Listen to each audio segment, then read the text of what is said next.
Roma pasal 5 ayat 8-11, akan tetapi Allah menunjukkan kasih-Nya kepada kita oleh karena Kristus telah mati untuk kita ketika kita masih berdosa.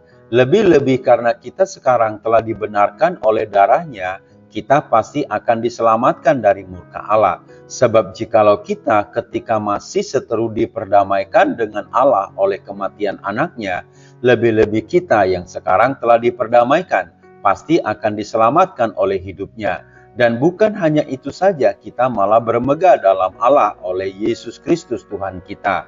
Sebab oleh Dia kita telah menerima pendamaian itu. Diperdamaikan dengan Allah. Saudara-saudara, dalam topik kali ini kita membahas tentang diperdamaikan dengan Allah. Secara teologis berarti pemulihan hubungan antara Allah yang Maha Kudus yang murka terhadap manusia yang berdosa. Sehingga dengan diperdamaikan ini, manusia diterima kembali dan memiliki hubungan yang benar dengan Allah. Dosa manusia telah diampuni oleh Allah melalui pengorbanan Yesus Kristus. Kematian Yesus menjembatani jurang pemisah itu, memungkinkan manusia untuk kembali hidup dalam kasih dan anugerah Allah.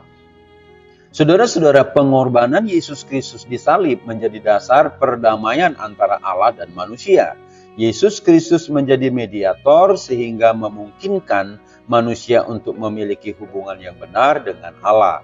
Dasar firman Tuhan dalam Roma 5 ayat 10-11 yang mengatakan, sebab jikalau kita ketika masih seteru diperdamaikan dengan Allah oleh kematian anak-Nya, lebih-lebih kita yang sekarang telah diperdamaikan pasti akan diselamatkan oleh hidup-Nya.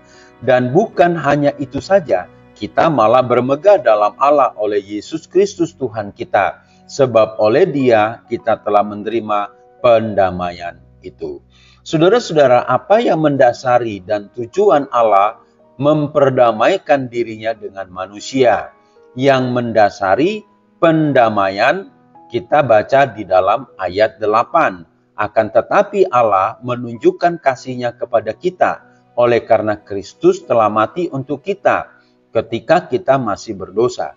Jadi pendamaian itu terjadi atas inisiatif kasih Allah, bukan karena manusia telah berhasil melunakkan hati Allah dengan perbuatan baiknya. Allah mengasihi kita ketika kita masih berdosa. Tujuan pendamaian adalah keselamatan.